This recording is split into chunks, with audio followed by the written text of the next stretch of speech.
Olá, boa noite. Esse é o Afron Talks, um ato de celebração, conexão e afroempreendedorismo.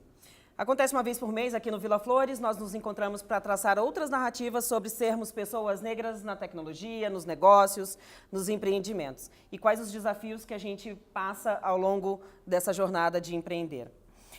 Nessa edição de maio, então, como eu falei, nós vamos falar sobre tecnologia e como está a nossa relação com esse segmento que só cresce, só tem benefícios e a gente vai falar um pouco sobre isso. Nosso entrevistado de hoje é Fausto Vanin, agente de transformação digital. Ele atua em iniciativas que usam a tecnologia para mudar o contexto social. Possui mestrado em informática aplicada pela PUC do Paraná e certificação em inovação e estratégia pelo MIT Sloan School of Management. É membro da 1%, coletivo que desenvolve soluções de software com a tecnologia blockchain. Ou seja, Fausto Vanin, gente. Uma salva de palmas, por favor.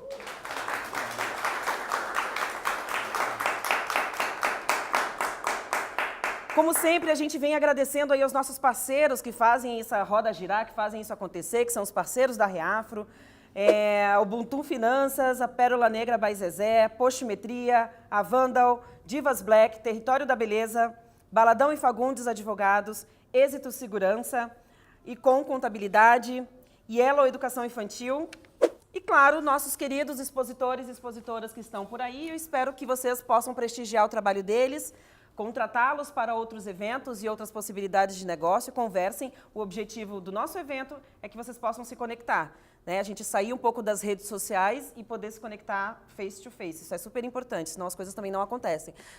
Não é nunca sobre tecnologia, é sempre sobre pessoas. Bom, vamos lá para o nosso primeiro bloco aí de perguntas, Fausto. Nós temos um mercado que movimenta e sustenta hoje mais de 1,5 milhão de pessoas, que é o mercado da tecnologia. Ele emprega hoje 1,5 milhão de pessoas no Brasil. Qual é o desafio em relação a pessoas negras e tecnologia atualmente? Acho que o principal desafio para o negro em relação à tecnologia é o acesso. Acho que começa desde pequeno. A gente tem gerações já de crianças que são chamadas de nativos digitais, mas a gente tem quase 50 milhões de brasileiros que não têm acesso à tecnologia. E isso é um cenário de discrepância que acaba incluindo nesse grupo de 50 milhões muitos negros espalhados pelo Brasil todo que têm essa dificuldade de acesso. Então, acredito que o primeiro passo está em a gente proporcionar cada vez mais acesso, porque existe recursos de conhecimento disponíveis e à medida que a gente conseguir tornar isso acessível, a gente torna a alimentar cada vez mais esse mercado, que apesar de ter 1 milhão, ele tem demanda por mais, então a demanda por profissionais de tecnologia só cresce e acredito que para nós negros é uma oportunidade de entrada no mercado de trabalho bem importante e acredito que o acesso é uma questão chave para que a gente consiga ser inclusivo. Espaços como esse promovem o acesso, por isso que eu estou tão feliz de estar aqui. Ai, coisa boa. Então, trazendo essa tua narrativa, eu gostaria que tu contasse como foi o teu acesso e como o acesso que você teve te trouxe até aqui. Eu fui parar na tecnologia acho que posso dizer que por exclusão. Quando eu estava concluindo o ensino médio e pensando em fazer uma faculdade, eu olhei para os cursos que tinha disponível na região e pensei, bom, desses cursos aqui, qual que vai ter maior possibilidade de emprego no futuro? E aí eu ia ser contador, ou advogado, ou pedagogo, ou desenvolvedor de software. E aí eu praticamente estava entre ser contador e ser desenvolvedor de software. E acabei optando por estudar o desenvolvimento de software e foi assim que eu dei o primeiro passo na tecnologia e sou desenvolvedor de software até hoje, né? Então, apesar de circular em outros segmentos, acho que é uma coisa que a gente não perde nunca mais depois que cria o gosto por criar software, a gente não larga mais. E aí eu entendo, o que eu gostaria de entender e aí apresentar para o público em que momento você fez a conexão com a tecnologia para a área social? Em que momento você despertou para isso ou se lá dentro, quando você começou a cursar, percebendo o ambiente, você já fez essa conexão?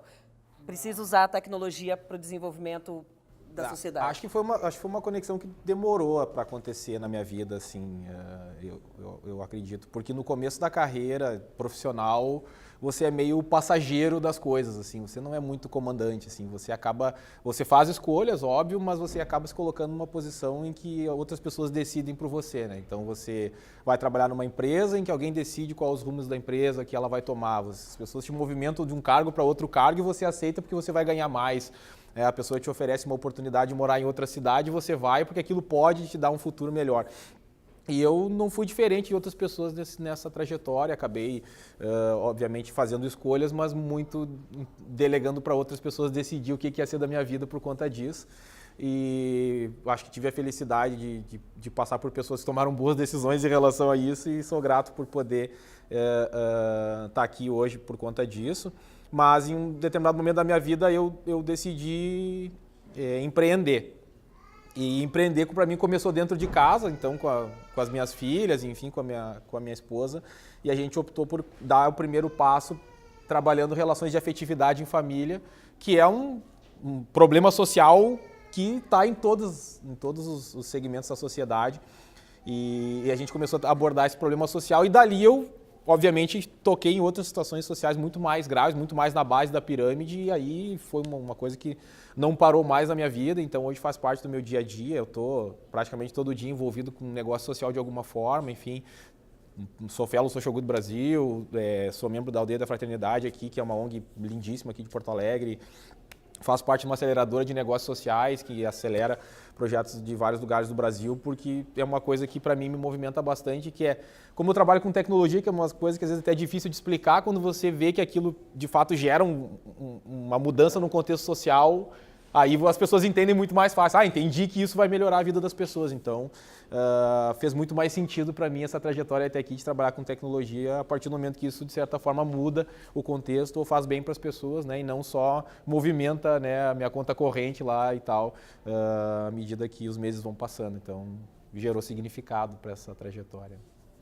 Perfeito. Era exatamente aí que eu queria chegar. De que maneira a gente consegue ter um negócio rentável, lucrativo, que mantém aí o que tu acredita, o que tu gosta, e consegue fazer esse link com a área social, também gerando valor para eles e ganhando em algum sentido, né? Porque a gente às vezes pensa e liga muito os negócios pretos, as coisas negras, a questões sociais, basicamente. Como se a gente só soubesse fazer isso, como se a gente só tivesse essa vocação, e isso é muito perigoso, assim, é muito complicado, porque nos coloca em caixas, e são caixas que depois é complicado de conseguir sair, né?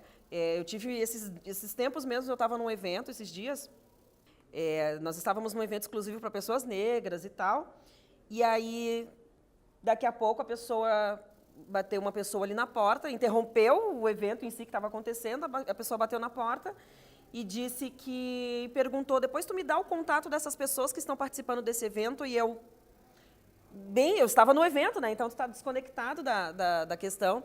Tu me dá um contato dessas pessoas para emprego. Aí eu, ainda conectada com o evento, o racismo estrutural não bateu nem na minha estrutura ainda, não tinha batido. Não, mas que a gente quer atender esse público, então depois me passa os contatos. Essas pessoas estão empregadas. Não, mas se futuramente elas quiserem... Bom, eu estava num evento com pessoas negras, jornalista, arquiteto, engenheiro, cientistas da computação, mas porque éramos pessoas pretas reunidas numa sala, participando de um evento exclusivo, nós éramos carentes, pobres, desempregados. Então, quando é que a gente consegue mudar essa narrativa? A partir de usar o conhecimento para mudar os negócios sociais. Me explica para as pessoas como é que funciona isso, que você não está fazendo caridade, você está usando o seu conhecimento e o seu negócio para mudar a sociedade de uma forma positiva. Fantástico, acho que trouxeste um ponto muito importante. Antes de eu te dar a resposta, eu queria compartilhar uma coisa que aconteceu, semana passada.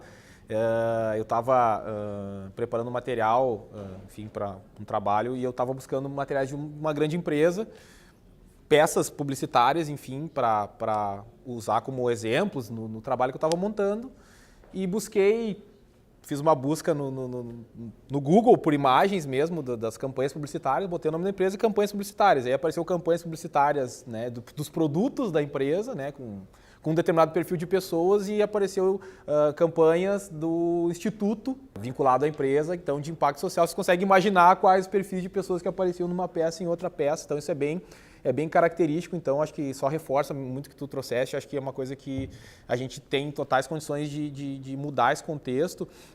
E eu vim do mundo startup, né? Eu vim do mundo de inovação e tal, que é um mundo meio, tipo, ele é meio sem escrúpulos, assim. Então, se você conseguir entregar o software funcionando em uma semana, você pode ser preto, branco, amarelo, tudo certo, e importa você me entregar isso, você mesmo não vale muita coisa, o que vale é você me entregar. Um startup tem muito essa coisa meio inescrupulosa, assim, porque é o resultado a qualquer preço. Mas tem uma coisa muito importante que, por conta disso, os processos são mais maduros, existe uma consistência de processo muito útil. E eu vim desse mundo meio maluco de startup.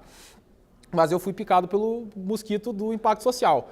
E aí eu olhei para o impacto social e pensei, cara, aqui não tem muito isso. É propósito, é lindo, né? Chovem flores, mas no dia, na hora de fechar a conta, fazer uma planilha ali para calcular as coisas, o empreendedor tem dificuldade. Então, há um movimento de mercado, que aí é uma coisa que eu só observo e tento, obviamente, agir nesse contexto, que é uma aproximação desses dois lados, né? Então, esse mundo startup, negócios tradicionais, tem buscado gerar negócios de propósito. A gente vê empresas tradicionais tentando usar uma bandeira de propósito, que às vezes é uma coisa meio vazia, mas tem coisas importantes, consistentes desse lado, e tem muito negócio de impacto e vem daquele modelo de organização sem fins lucrativos vindo para o modelo de negócios sociais. Então, nesse espaço do meio, tem uma área enorme para explorar negócios que de fato geram valor para as comunidades e são sustentáveis, inclusive financeiramente. Então, eu acho que aí é o grande espaço para que o empreendedor preto possa fazer a diferença. Porque não é porque você gera impacto social que você não precisa ou não pode movimentar dinheiro, muito pelo contrário, né? Não é feio ganhar dinheiro, né? Então muitas pessoas às vezes abrem mão, mas o meu negócio, eu tenho que gerar impacto. Tudo bem você gerar impacto, tudo bem você ganhar dinheiro, tá tudo certo, não precisa ficar com vergonha. Do outro lado tem um cara que não tem vergonha nenhuma de não gerar impacto social nenhum e ganhar um monte de dinheiro. Então essa diferença, várias pessoas estão se dando conta disso e eu tenho buscado atuar nesse segmento, que é puxar o cara que está do lado do impacto social e dizer, cara, eu tenho um monte de ferramenta do lado de cá que pode te ajudar a se organizar, não perde o DNA de quem quer fazer o bem, mas vamos se ajudar a ganhar dinheiro e fazer esse negócio movimentar e crescer para que você possa gerar cada vez mais impacto. Então, eu tenho tentado atuar nesse espacinho aqui que eu já não estou sozinho. Tem bastante gente nesse meio, mas com certeza tem muito mais gente nas duas pontas, muito mais do lado de cá, né, dos negócios tradicionais, mas eu acho que esse meio termo é uma possibilidade fantástica de geração de valor e oportunidade de empreendedorismo para nós, para a nossa comunidade, gigante, porque tem tudo para fazer. Então, eu tenho ido por aí. Até porque nós respondemos pela maior parte, 52% dos empreendedores no Brasil são pessoas negras, né? Nós inventamos o empreendedorismo, a gente que começou, nossas mães, lavadeiras, enfim, a gente que inventou o empreendedorismo, nós somos a maior quantidade de empreendedores e aí tem as dificuldades, a questão de acesso a crédito, que é menor, enfim, toda uma série de coisas que tu, como empresário, sabe bem. E aí eu gostaria de entrar um pouco mais na tua biografia inspiracional, porque tu tem um trabalho fantástico como fellow, que é infelizmente eu ainda não consegui, mas nós estaremos lá esse ano, né? Maria Cristina, né? Nossa presidente aí da Reafro, estaremos lá esse ano no Social Good Brasil. Estaremos e eu gostaria que tu contasse para as pessoas o que é, porque eu tenho externamente, aí falando de tecnologia, que as pessoas pensam que tecnologia é uma programação, é aplicativo. Então, isso é importante de explicar, porque a gente está lá no programa e tal, mas tecnologia é um ecossistema inteiro. E é importante a gente explicar que ecossistema é esse, e esse trabalho do Social Good é bem importante. Eu gostaria que tu explicasse, contasse como é que como funciona e como é que as pessoas podem fazer parte. Perfeito. Eu acho muito feliz de poder falar sobre isso, né? Eu tenho uma relação afetiva com o Social Good já desde final de 2016, início de 2017. Então, o Social Good é uma organização brasileira, apesar do nome, né, em inglês. Felicidade de estar com o Gui aqui também, que é fellow assim como eu. Estamos juntos nessa jornada e o Social Good tem essa missão de promover tecnologias de impacto social. né? E às vezes a gente, quando pensa por tecnologia, pensa em tecnologia da informação, né? E tecnologia não é só isso, tecnologia. O garfo é uma tecnologia, o velcro é uma tecnologia, o cadarço é uma tecnologia que em algum momento resolveu algum problema da sociedade. E hoje, obviamente, a gente tem acesso a tecnologias que conseguem transformar o contexto social, né, e ambiental de diversas maneiras. O Social Good Brasil nasceu com essa proposta de fomentar o empreendedorismo de impacto, né? Então, existem muitos negócios que acabam muito mais focando em ser negócios de impacto, e o Social Good visa formar empreendedores, uma coisa que eu gostei muito, e a nossa missão como Fellow é justamente representar as metodologias na região, né? Então, assim como o Gui e eu, tem outras pessoas que representam o Social Good Brasil aqui no Sul, né? Temos a Márcia, tem a Luara, que também faz parte do nosso grupo, e a gente atua na região ajudando empreendedores. E o empreendedor é isso que tu falou, é a lavadeira, a pessoa que faz quitute, é a cabeleireira. Isso é o empreendedor, entendeu? Às vezes a pessoa pensa que o empreendedor é só aquele cara que é um programador, é um cara que está saindo da faculdade. Não, o empreendedor é o cara que acorda às 6 da manhã para trabalhar, entendeu? E que vira noites por um propósito, por uma coisa que ele acredita, e a gente quer cada vez mais trabalhar nas comunidades, levando esse conhecimento e essa tecnologia para que as pessoas possam transformar os seus contextos sociais e, obviamente, ganhar dinheiro, porque ganhar dinheiro não é feio, é bonito, ter sucesso em várias esferas. Então, o Social Good Brasil tem esse papel fantástico, e todo ano organiza um festival lá em Santa Catarina que traz empreendedores sociais do Brasil inteiro, pessoas mega inspiradoras e do mundo, né? Não só brasileiros, mas de outros países também, para compartilhar histórias inspiradoras e ferramental para que a gente possa voltar para casa depois e botar isso na prática para poder transformar o contexto ao nosso redor. Então, como eu falei, sou fã de carteirinha do Social Good Brasil, tenho um orgulho muito grande de fazer parte como fellow, e convido a todos que conheçam mais o trabalho do SGB, né? E te agradeço também por me dar essa oportunidade de falar um pouquinho sobre isso. Quase brilhando pouco os olhos aqui, né? A pessoa já está assim, isso é bem legal quando a gente identifica aquilo que a gente gosta mais.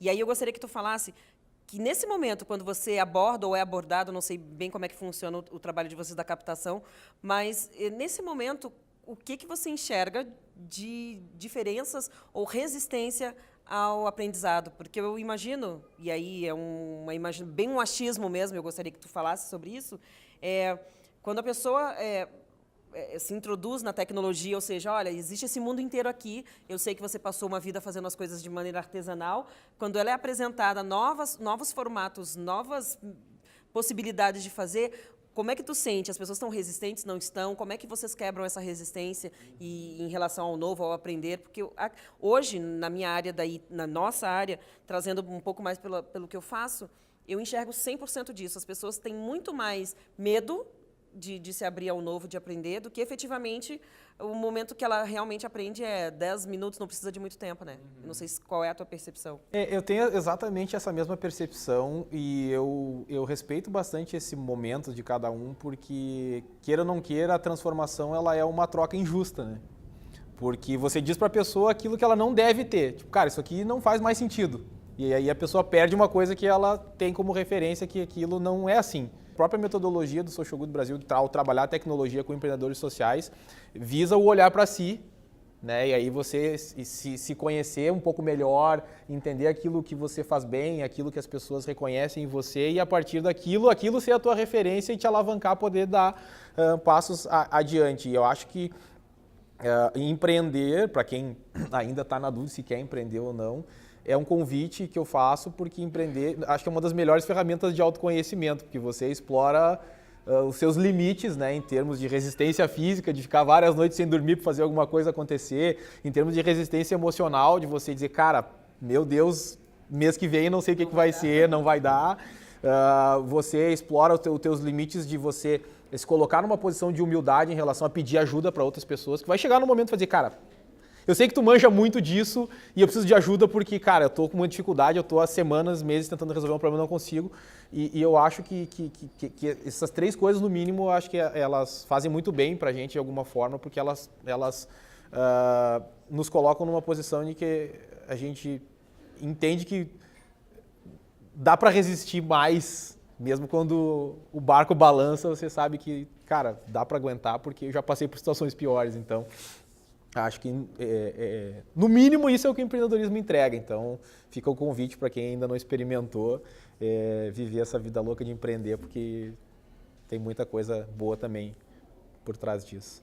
Legal. E o legal de te ouvir, ainda bem que eu tenho muitas testemunhas, é que quando a pessoa está fazendo exatamente aquilo que ela gosta, é sempre um olhar apaixonado. É sempre apaixonado. Ela sempre fala do seu negócio, do que ela está falando de forma apaixonada. Isso é fundamental. Eu, oriunda da área de gestão de pessoas, enfim, com foco em tecnologia, é sempre isso que a gente busca, enfim, procura e quando encontra, realmente é uma coisa fantástica. Agora, vamos falar sobre tecnologia de ponta. Tecnologias de ponta que, essas sim, não muito acessíveis, essas sim ainda a gente precisa de um caminho muito maior em relação à própria divulgação das pessoas entenderem o que é. Nós tivemos aqui no Afron Talks de março um entrevistado da Ubuntu Finanças, que é um profissional de tecnologia, o Geison, né, nosso patrocinador, inclusive gostamos e queremos sempre, né? E ele, sendo um profissional de tecnologia, enfim, tem um negócio de tecnologia voltado para finanças e de finanças ligado à tecnologia. E a gente falou um pouquinho sobre blockchain. A gente deu uma pincelada e naquele momento ainda não era o momento de efetivamente tocar nesse assunto. Mas nós estamos num programa de tecnologia, portanto, nós vamos explicar neste momento com um dos maiores especialistas brasileiros no assunto. Então, né, vamos aproveitar essa oportunidade de entender o que de fato é essa tal de blockchain. Bom, eu fico muito feliz com a oportunidade de falar um pouco sobre blockchain, especialmente nesse momento. Eu já tive em tudo que foi canto falando sobre isso, falei, sei lá, para umas 5.000 pessoas sobre esse assunto nos últimos 2 anos e fico bem feliz de certa forma, a gente estar com essa bandeira fincada aqui também no tema no Brasil, porque a tecnologia de ponta hoje é um negócio que não nasce local, né? Ele tem que nascer global, então o negócio blockchain é um negócio que está no mundo inteiro. E se sustenta por ter essa cadeia que utiliza, digamos assim, a internet, a tecnologia para poder funcionar. Mas a melhor analogia que eu faço do que é a tecnologia blockchain, para que ela serve, é a própria comunidade que a gente tem aqui na sala, né? Ou seja, blockchain é uma tecnologia que só existe por conta de uma comunidade, né? Que usa a internet para processar dados. E não existe operação mais fácil da gente entender do que a operação com dinheiro, né? A gente já cria moedinha desde pequeno, né? Para lá e para cá, então a gente já, desde pequenininho, entende, né, o valor do dinheiro. E foi assim que o blockchain surgiu nas nossas vidas, com um cara chamado Bitcoin. Provavelmente vocês devem ter ouvido falar, especialmente essa semana, né, que o valor do Bitcoin tá subindo bastante. Mas é a tecnologia que sustenta o processamento, as operações do Bitcoin, ou seja, o registro de tudo que acontece, A mandou para B, B mandou para C, C mandou para D, esses históricos de transação, diferente de como a gente está acostumado, tem um banco central lá, um banco que processa isso e guarda todo esse histórico, ele é processado por uma comunidade que se conecta via internet. E um processa uma transação, outro processa outra. E esse processamento que vai acontecendo dentro da comunidade, ele, além de ser processado por membros da comunidade, o histórico do que acontece fica distribuído entre todos. Então, há um aspecto democrático em relação ao histórico das transações que permite que, se eventualmente alguém deixe de fazer parte da comunidade, nada se perca, porque todo mundo guardou uma cópia desse histórico. Então, basicamente, é isso que a blockchain faz, como se cada um de nós fosse um computador aqui guardando o histórico do que aconteceu. Então, o processamento distribuído dessas transações permite com que a gente tenha uma consistência, mas o poder, a consistência está no tamanho da comunidade. Ou seja, quanto mais gente se integra, mais força essa comunidade possui. E aí um dia alguém se deu conta, se eu posso usar isso para processar envio e recebimento de Bitcoin, por exemplo, né, criptomoedas, como as pessoas hoje chamam, eu posso processar qualquer tipo de transação.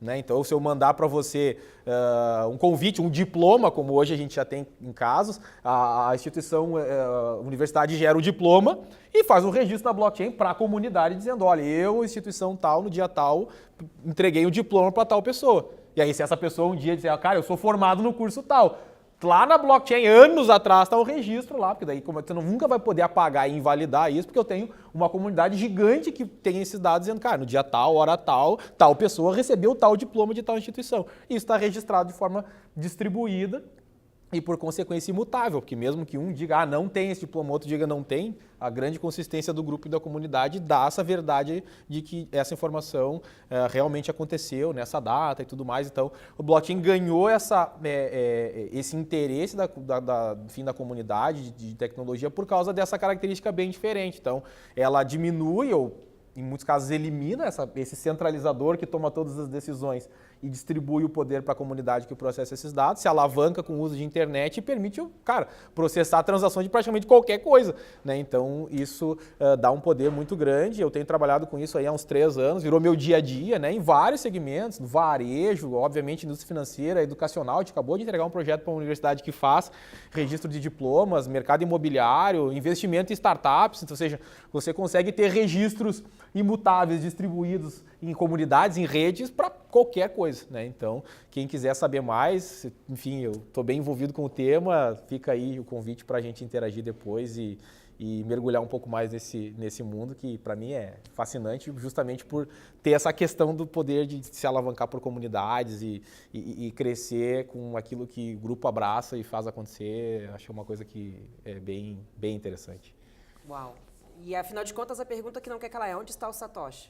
Ninguém sabe. Satoshi, né? Quem é o Satoshi? Vamos contar quem é. Satoshi Nakamoto é o codinome da pessoa que criou o Bitcoin. Então, foi o criador do Bitcoin, é um alter ego, né? Uma pessoa que se intitulou Satoshi Nakamoto, mas ninguém sabe, na realidade, quem é essa pessoa. Então, também tem essa beleza na história do surgimento do Bitcoin, porque essa pessoa teve um ato altruísta, enfim, de não aparecer nos holofotes, o que evitou uma série de discussões, dizer, mas o que essa pessoa quer com isso, o que benefício esse cara vai ter e tal. Então, o fato de ser um total mistério, se Satoshi Nakamoto é um homem, é uma mulher, é uma pessoa, são várias pessoas, faz com que não se gere um foco tão grande em criticar essa pessoa, e sim em discutir os benefícios que a tecnologia pode proporcionar. Por outro lado, também cria todo esse romance de saber quem é, essa curiosidade em torno do tema. Então, Satoshi Nakamoto hoje já é meio que uma entidade venerada aí na comunidade blockchain por ter tido esse primeiro passo, né, de ofertar essa ideia de tecnologia para a comunidade. E hoje isso é algo que está consolidado no mercado já há um bom tempo, né? Então, Satoshi Nakamoto, digamos que Satoshi Nakamoto é uma mulher negra. Óbvio, eu não tinha a menor dúvida, tá? Para fazer uma coisa dessa só podia. Desculpa, gente, mas enfim, né? E aí a gente vai se aproximando um pouco mais para o fim. Eu gostaria que tu falasse de maneira factível, prática, para o nosso dia a dia, qual vai ser a influência da blockchain para os nossos negócios, para as nossas coisas do dia a dia, nas coisas que a gente faz. O que tu está prevendo não, mas projetando, o que tu está enxergando com base nos teus estudos e no que tu tem feito nos teus negócios? Eu vou pegar 2 casos acho, bem básicos. Assim. O primeiro é a nossa relação com o dinheiro.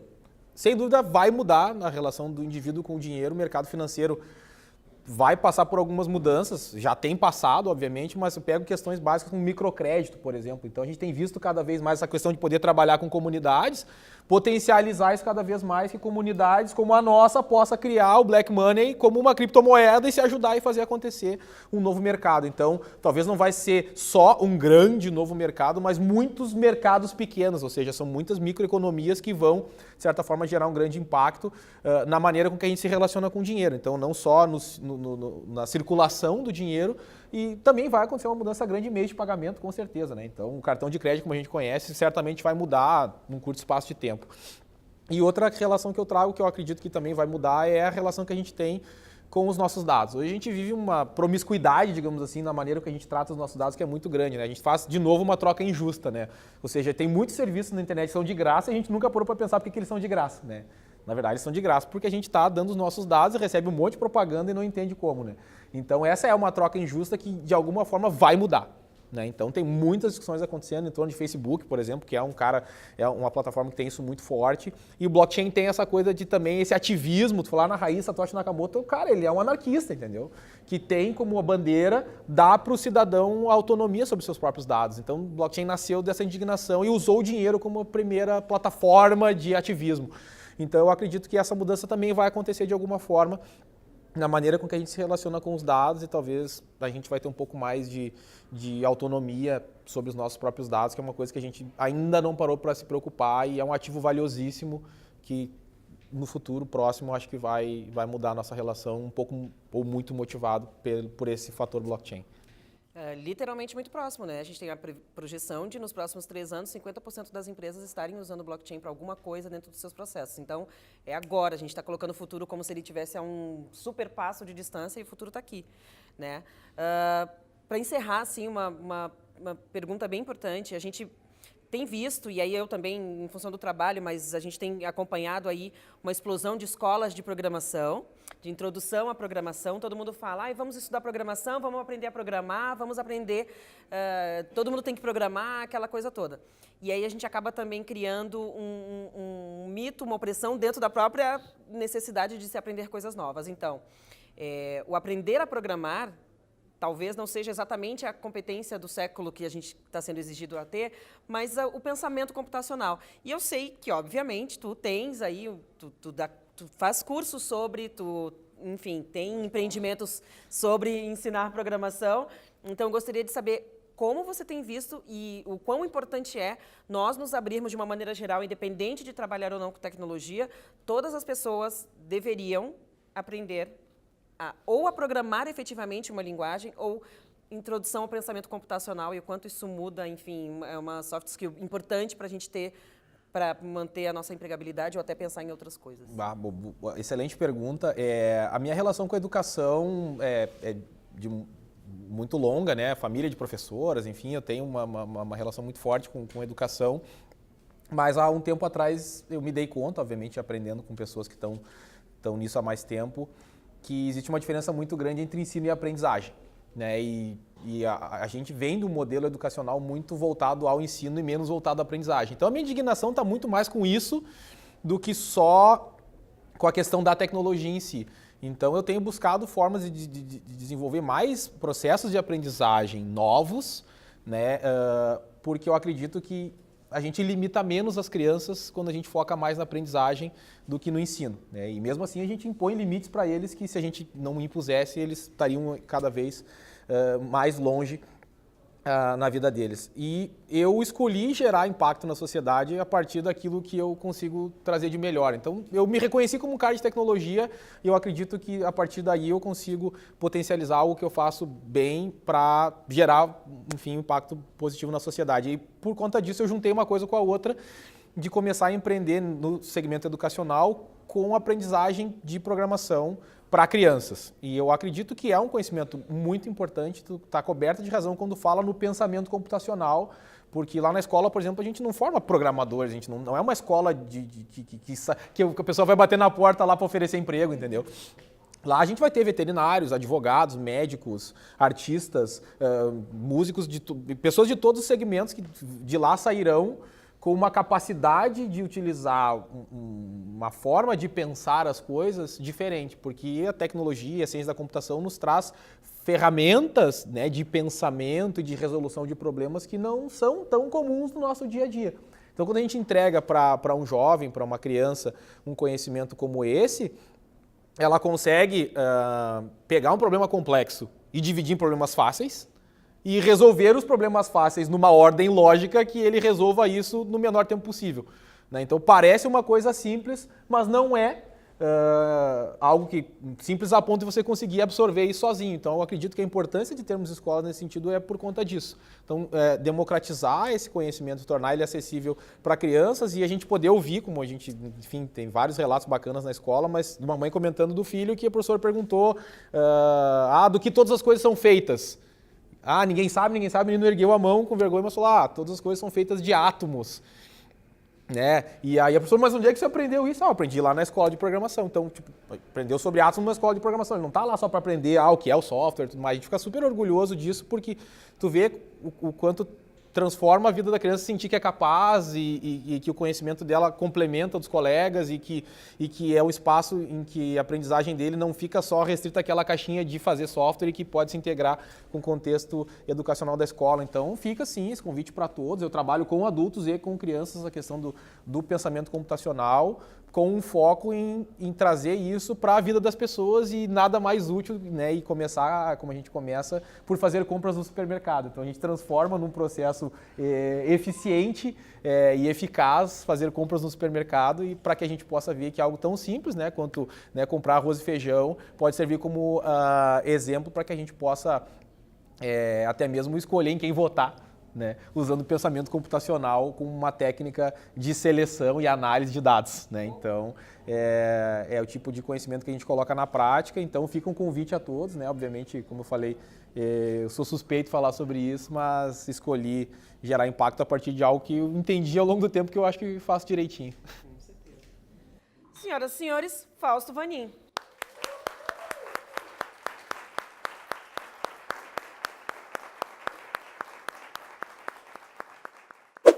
O Brasil Quilombo é um CD de músico de samba, de compositores gaúchos. Eu acho que só tem um samba, que é o do Noel Rosa, que não é daqui, mas todos são compositores e compositoras daqui.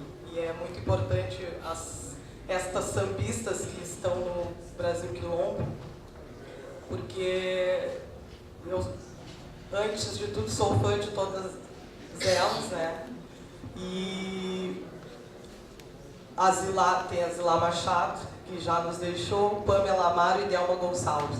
Então são 3 mulheres sambistas, mulheres negras, que muito me inspiram, e eu estou muito feliz de gravar os sambas delas e trazer estas sambistas neste trabalho.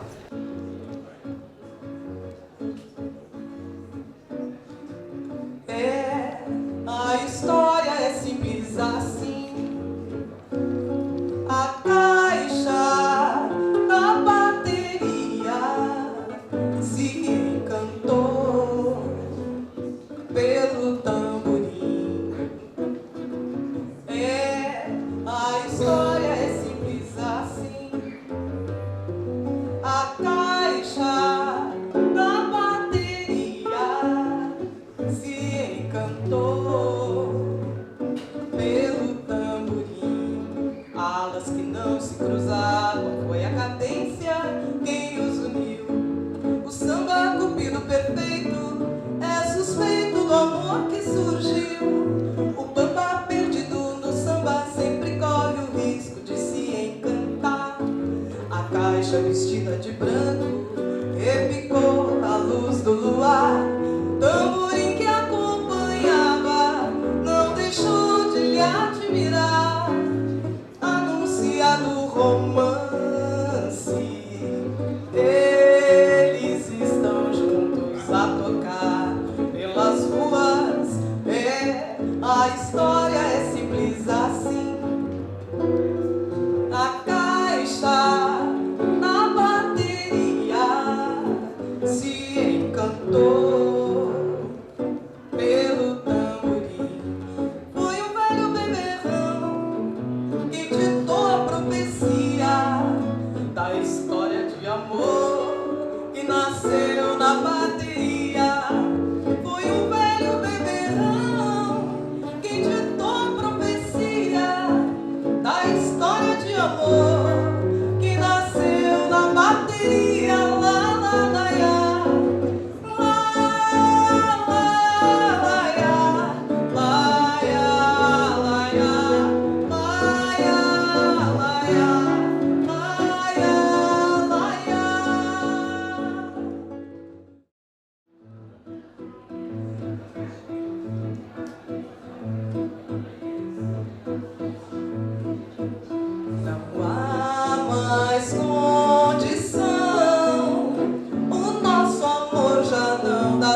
Boa noite a todas e todos. Saudações aos meus mais velhos e aos meus mais moços. Com certeza eu sou a mais velha, então eu acho que é aos meus mais moços, né?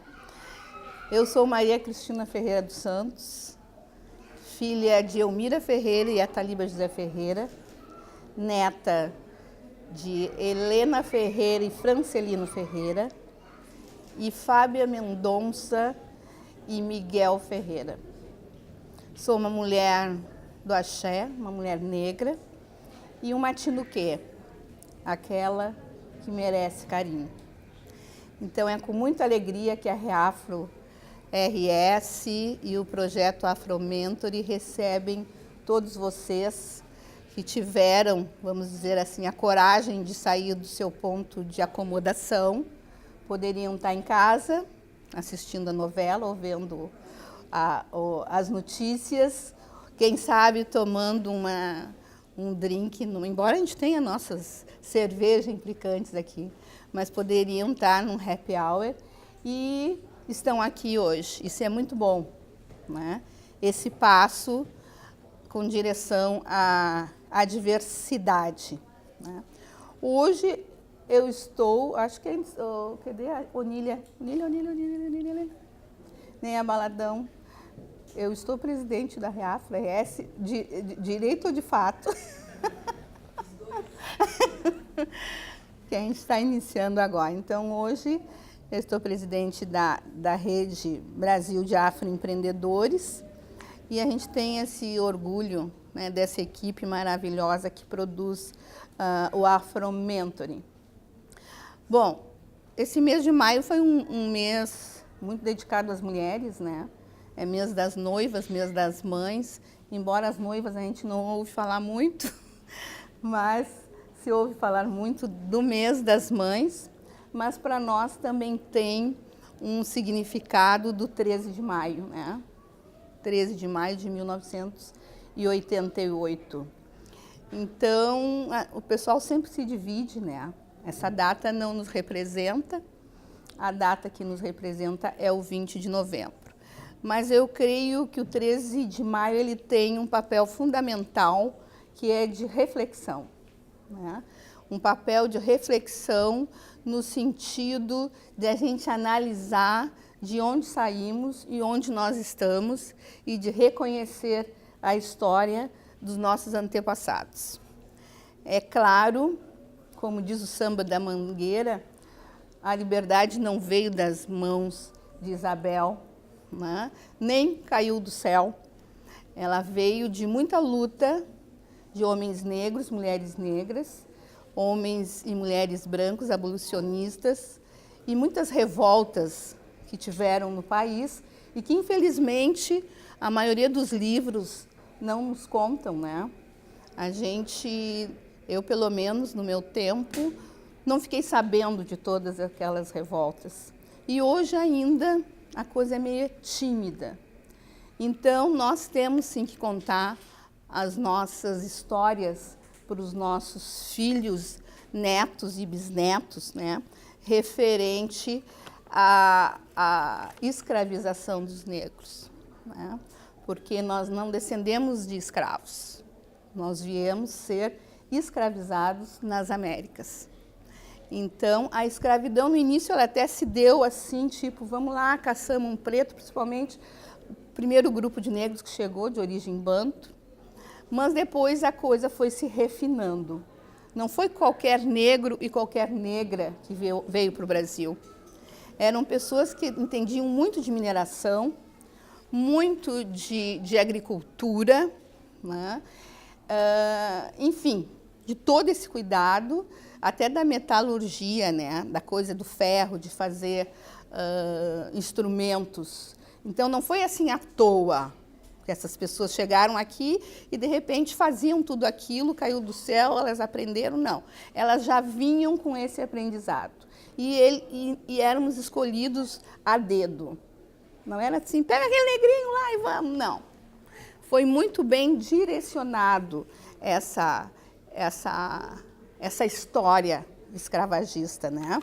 E eu deixei aqui um pedaço, porque eu achei esse tema da Mangueira, todo mundo conheceu o tema da Mangueira, né? Que foi História para Ninar Gente Grande. E eles foram muito felizes na letra, né? E eu peguei algumas partes que fala Brasil, meu dengo, deixa eu te contar. A história que a história não conta. O avesso do mesmo lugar, a luta que a gente se encontra. Então, realmente, a história oficial conta a história do colonizador, do europeu, daquele que escravizou. E a nossa história, hoje, está começando a ser contada com uma grande dificuldade, mesmo tendo uma lei para isso, Lei 10.639. Essa lei não é respeitada no ensino no Brasil, não é só no Rio Grande do Sul e em Porto Alegre. Se não tiver um professor negro ou a pressão do movimento negro, isso não acontece. Então, é muito difícil estar dentro das escolas e trazendo essa temática, mesmo existindo uma lei. Porque se tu não cumprir, também não acontece nada. Né? Lei que não pune, para mim, não é lei.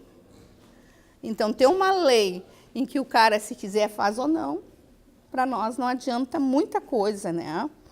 Então, ele fala também, eu quero um país que não está no retrato, né?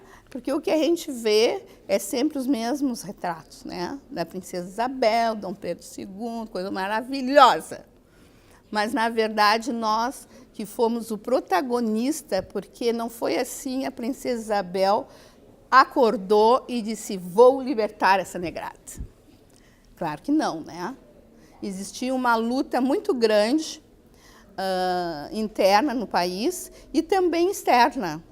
O Brasil foi o último país a libertar os negros. Foram quase 400 anos de escravidão. Não foi nem 30 nem 40 anos. Foram quase 400 anos de escravidão. E é claro que isso começou a incomodar os ingleses, não que os ingleses também nos amassem, mas eles estavam perdendo dinheiro. Estavam entrando na Revolução Industrial, precisavam vender as suas máquinas e os negros trabalhando aqui de graça não iam vender. Então, os ingleses começam a fazer uma pressão muito grande, inclusive afundando navios que transportavam escravos. Então, essa lei, quando ela fala que não veio das mãos de Dona Isabel, Princesa Isabel, realmente não veio dessas mãos. Então, eu queria só fazer esse pequeno, vamos dizer, esclarecimento referente ao 13 de maio, que eu acho, sim, uma data importante, mas para refletirmos o que mudou de lá para cá. Né? Os índices mostram que nós somos a maioria dos desempregados, somos a maioria do pessoal que está fora da escola, somos o grupo de maior encarceramento no Brasil. Então, o que realmente mudou? Então, eu acho que o 13 é para a gente fazer essas reflexões, fazermos a meia-culpa, os brancos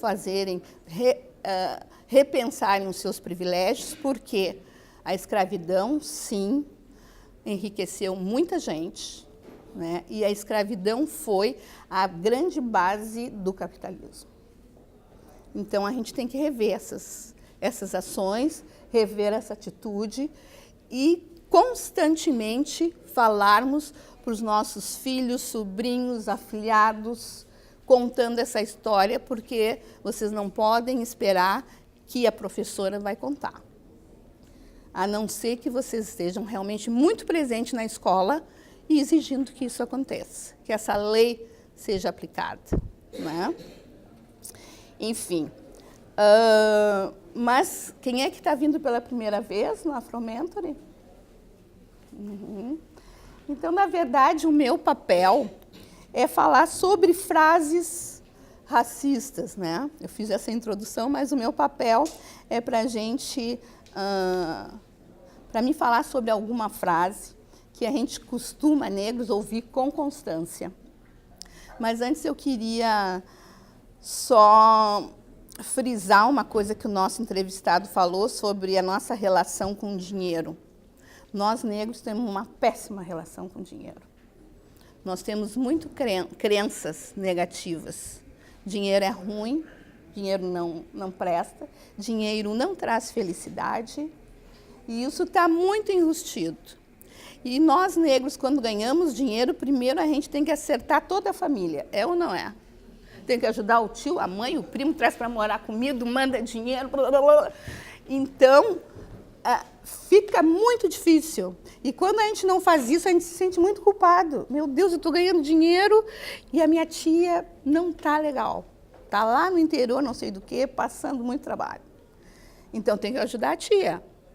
Vai, o meu irmão lá na faculdade não está conseguindo pagar, né? E eu estou tão bem, vou ajudar. Então, nós temos essa coisa e, às vezes, isso dificulta, né? Porque a gente sempre pensa de uma forma, não que seja errado, mas no mundo capitalista que a gente vive, eu convido vocês a estarem com a Onília, a estarem com a Ubuntu, a Dina vai estar aqui falando sobre Black Money, para a gente acabar com essas crenças limitantes com relação ao dinheiro. É a primeira coisa, para a gente encarar que dinheiro é bom sim. Por que é ruim só para nós? Não é? Bom, a frase de hoje que a gente ouve muito: cotas raciais estimulam o racismo. Vocês já ouviram isso?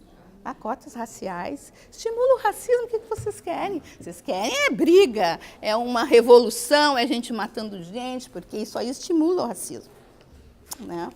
Mas aí, o que são realmente cotas, né? As cotas raciais e sociais, elas começam pela primeira vez em 1960 nos Estados Unidos.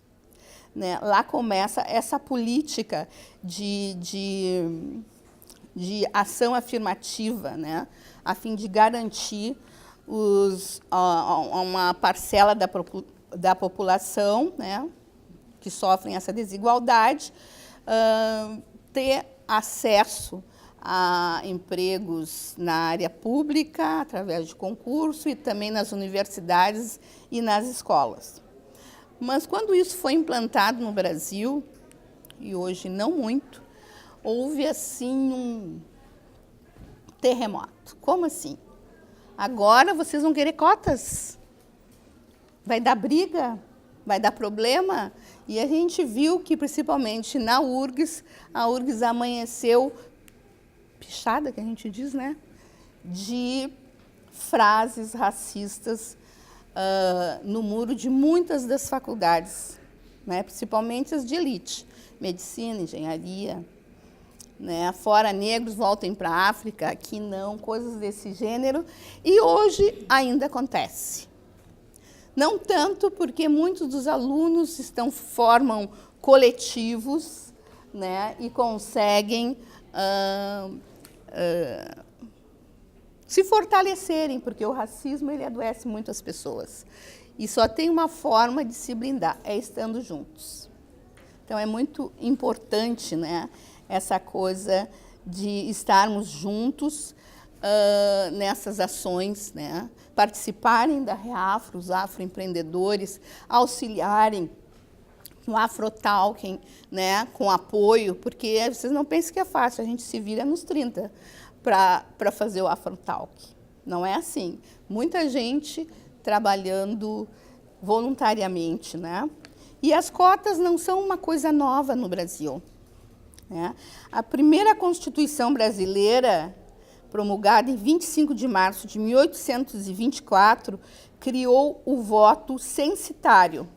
Isso é, só homens brancos ricos podiam escolher seus representantes. Isso é uma forma de cota, né? E ninguém falou nada, é legal. Depois, bem recentemente, né, em 13 de junho de 1968, foi publicada a Lei 565/68, apelidada da Lei do Boi, que muitos de vocês devem conhecer, né?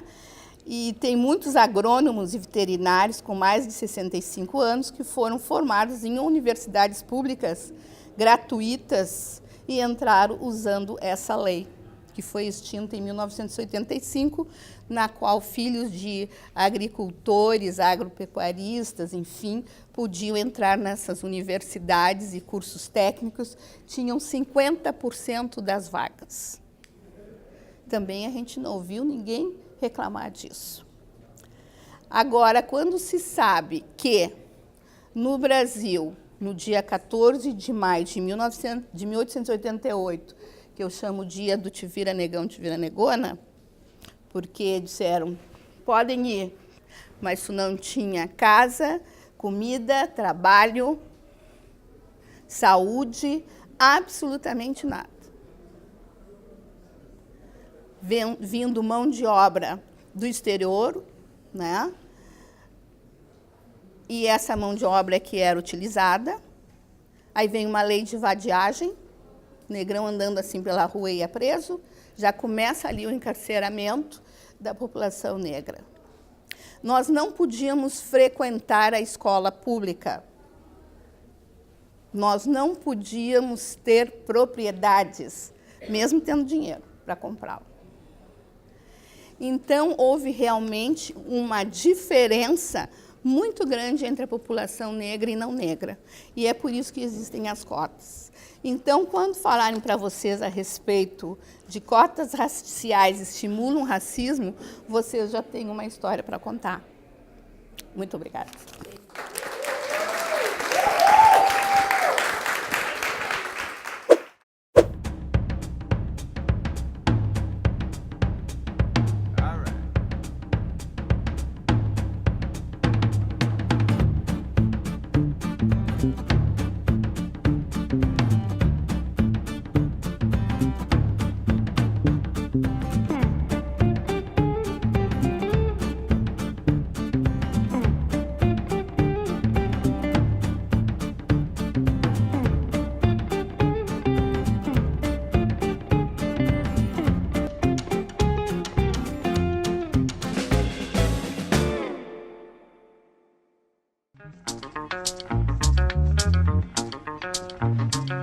Olá, pessoal, boa noite. Boa noite a todos e todas. Eu sou Dina Prates, sou primeiramente filha da Dona Rosa e filha do seu Oswaldino, moradora de várias periferias de Porto Alegre. Sou atualmente contadora, consultora de finanças pessoais, educadora financeira lá na Ubuntu também.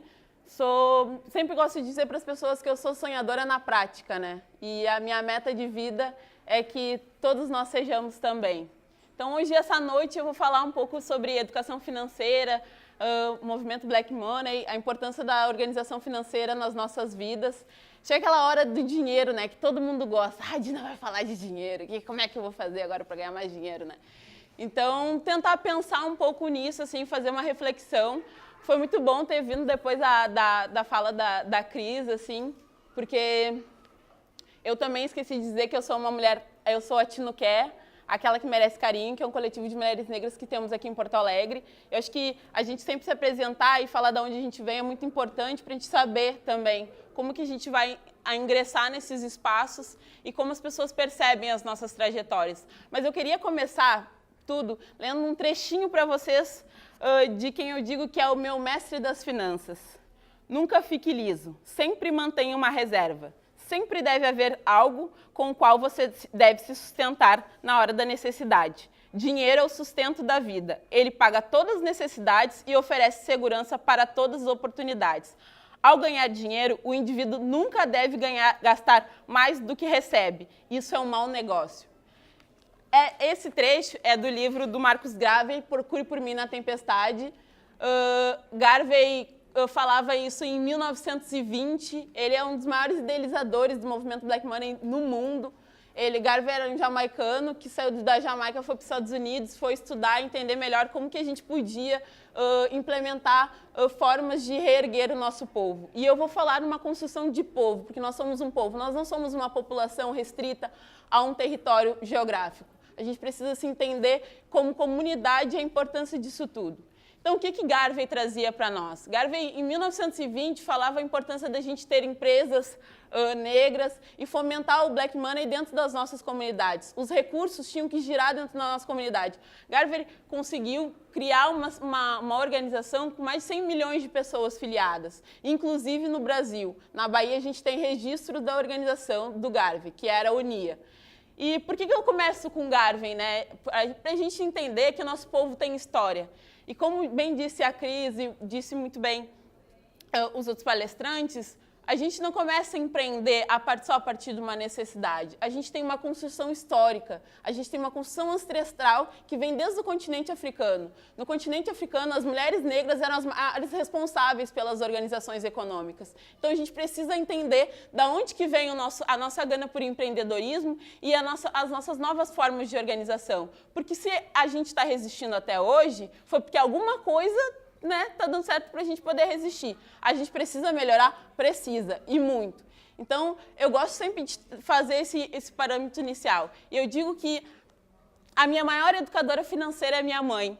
Foi ela que me ensinou a lidar com dinheiro e nos momentos que lá em casa a gente mais precisou, ela juntou todas nós somos 3 mulheres, e falou assim, ó, gurias, não dá.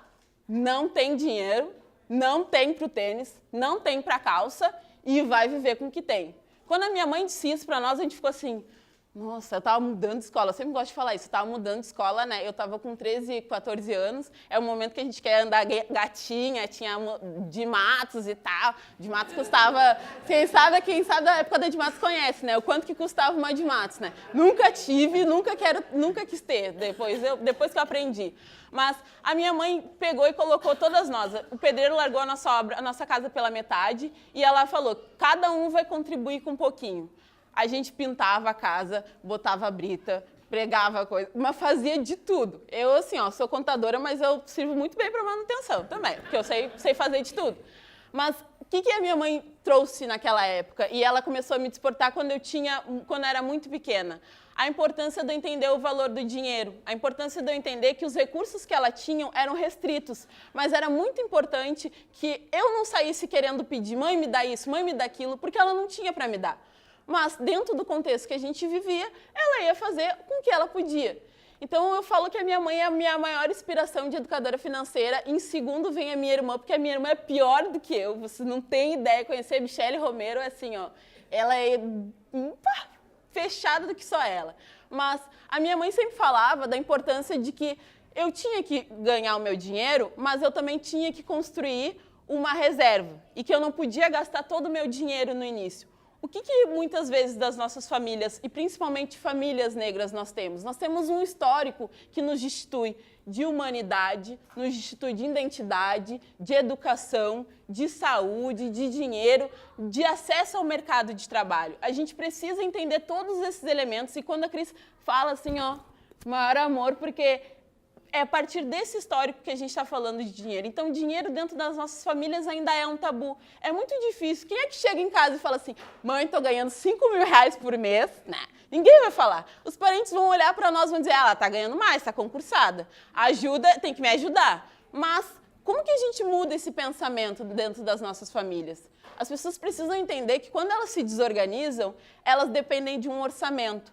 Então, a partir do momento que elas dependem do meu orçamento, eu vou acabar me desorganizando.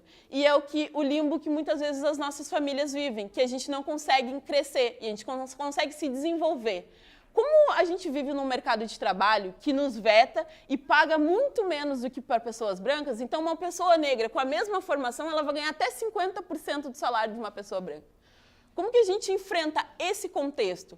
Primeiramente, é a gente incentivando o nosso consumo entre nós, dentro da nossa comunidade. A gente precisa falar disso com as crianças, com os idosos, com todo mundo. A minha meta de vida é que dinheiro seja o assunto do almoço de domingo. A gente vai sair do almoço de domingo falando, eu vou investir na Ubuntu Finanças os meus R$1.000, ou eu vou começar a investir lá no Tesouro Direto, vou investir. Essa é a minha meta de vida. Porque as pessoas precisam entender que quando eu estou ganhando mais dinheiro, isso é algo positivo, mas que toda a minha família também tem que se organizar. Quem está desempregado tem que ter um orçamento. E as pessoas dizem, Dina, mas eu não tenho dinheiro. Mas tu come. Sai, não sai. Vai dar uma voltinha. arruma um crush novo, não vai no cinema, como é que paga o ingresso do cinema? Entendeu? Então, esses fatores. E aonde que eu vou gastar o meu dinheiro, Dina? Onde que eu vou? E aí a gente começa a falar de Black Money e a importância de que Black Money está extremamente ligada à educação financeira. São duas coisas que não estão descoladas. A gente precisa entender que é importante eu comprar o salgado da Kizzy, porque é importante para a família dela. Isso vai fomentar no orçamento familiar dela. E quando a Kizzy ganhar o valor da quiche que ela está vendendo, a Kizzy precisa entender também que ela vai incentivar os filhos delas a gastar entre outras pessoas negras. Então, eu tenho que contratar o pedreiro negro, e aí, é assim, Black Money é só comprar roupa afro. Não, gente. A gente tem que contratar o contador preto, tem o Jefferson lá, contador, tem a atuária lá, Pamela, tem a Itanajara, tem salão. A gente tem que utilizar todos os serviços que tem a nosso favor. E muitas vezes a gente diz assim, Dina, mas eu não sei onde eu procuro um empreendedor. Nós hoje temos várias outras plataformas digitais que já estão oferecendo, colocando os nossos serviços na rua. Nós temos um mural ali com cartõezinhos e tal, e a gente precisa entender que desde a minha calcinha, se eu puder comprar a minha calcinha de uma pessoa preta, mesmo que a vendedora seja preta, e o valor que ela vai ganhar da remuneração seja para ela, é muito importante, porque esse dinheiro vai continuar girando na nossa comunidade e a partir do momento que eu recebo esse valor, eu estou voltando para minha casa e estou dizendo, olha, meu filho, eu não tenho condições de comprar esse tablet hoje, mas eu vou pensar em formas, a gente vai construir sonhos. E o segundo ponto, a gente tem uma dificuldade de construir perspectiva de longo prazo por todo esse fluxo histórico que nos destitui de tudo. Então, como é que tu vai dizer para uma pessoa que foi largada à própria sorte no 14 de maio que ela tem possibilidade de sonhar? E eu sempre digo para as pessoas que são os meus clientes e para os alunos que fazem parte do curso, começa sonhando. Sonhar é de graça. E pensem, onde você se vê daqui a 10 anos? Pergunta rápida, assim. Onde você se vê daqui a 10 anos? Quanto que vocês precisariam para manter as famílias de vocês hoje? Se eu perguntasse vocês instantaneamente, vocês saberiam me responder essas perguntas? É para a gente pensar, muitas vezes, o quanto que nossa organização financeira ela está aliada a objetivos de longo, médio e curto prazo. E muitas vezes a gente vai dar conta nas nossas famílias só das coisas do dia a dia, só do dia a dia. Então, fazer um planejamento é muito difícil. Como eu vou fazer um planejamento do meu negócio se eu não consigo planejar a minha vida? Se eu não consigo me ver daqui a 10 anos, daqui a 15 anos? Tu pergunta para uma pessoa não negra, muitas vezes a pessoa já vem com o histórico, ela tem até a aposentadoria dela planejada. A gente não sabe nem se vai se aposentar. Então, como que eu falo para minha avó que não vai parar de trabalhar? E a minha avó já é falecida, mas eu falo de voz de outras famílias negras, mas que elas precisam se organizar. E isso é um assunto muito difícil, mas a gente vai pensando várias estratégias. E outro ponto que eu gosto de falar, além do sonho, é quais as ferramentas que existem hoje para a gente se organizar. A primeira ferramenta maravilhosa, que eu vou vender o meu peixe aqui também, é o curso de Educação Financeira, o JAMA, que está saindo, que começa as turmas dia 29, as inscrições estão abertas e todo mundo vai poder aprender a organizar o seu dinheiro. Além disso, temos plataformas digitais de controle de orçamentário, temos planilhas disponíveis na internet. Dina, preciso de dicas. Temos um site ou um perfil no Instagram hoje que chama Grana Preta, sigam. É uma mulher preta muito potente que está produzindo conteúdo de educação financeira voltada para pessoas pretas. E a gente precisa entender, a partir de todo esse contexto histórico, a partir de toda essa dinâmica de organização dos nossos negócios também e das nossas organizações familiares. Educação financeira e Black Money é falar das nossas famílias e da nossa comunidade. Quem não quer ver a família crescer? Quem não quer ver o filho com um estágio melhor? E a gente começar a articular isso dentro das nossas conexões de uma forma muito profunda, até que isso realmente faça efeito num tempo maior. E eu queria encerrar, porque eu falo demais, e eu falei para a Verinha que eu falo muito mesmo, que na semana retrasada o KLJ esteve em Porto Alegre e eu fiz uma pergunta para ele durante a palestra. Como que foi o Racionais começarem a ganhar dinheiro e como é que foi para a comunidade de vocês, para as famílias de vocês? E ele falou assim, o Racionais começou a aprender a administrar o dinheiro deles há 6 anos atrás. E isso foi um baque para mim. Eu fiquei assim, gente, se eles que estão no auge começaram a se organizar agora... Com uma mulher, exatamente. Com uma mulher preta ainda dirigindo tudo isso, a nossa dificuldade é muito profunda. E aí ele falou assim, gente, a gente tem que ter acesso a poder, dinheiro é poder. E se dinheiro é poder, todo poder ao povo preto. É isso que nós queremos. Então, quando a gente for comprar a maquiagem, a gente vai lá pensar no território da beleza. Quando eu for arrumar o meu cabelo, eu vou fazer o maior esforço possível e inimaginável para achar uma pessoa preta.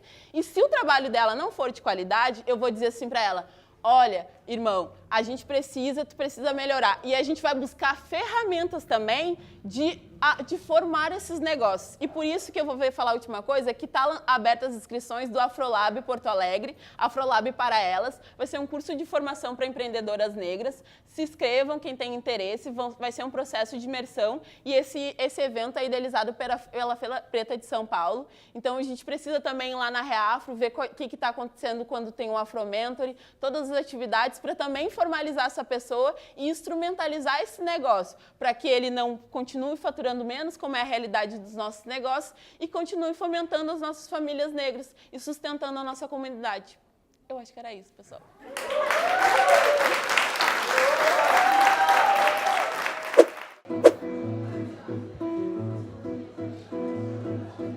Se alguém perguntar por mim, diz que fui por aí, levando o violão debaixo do braço.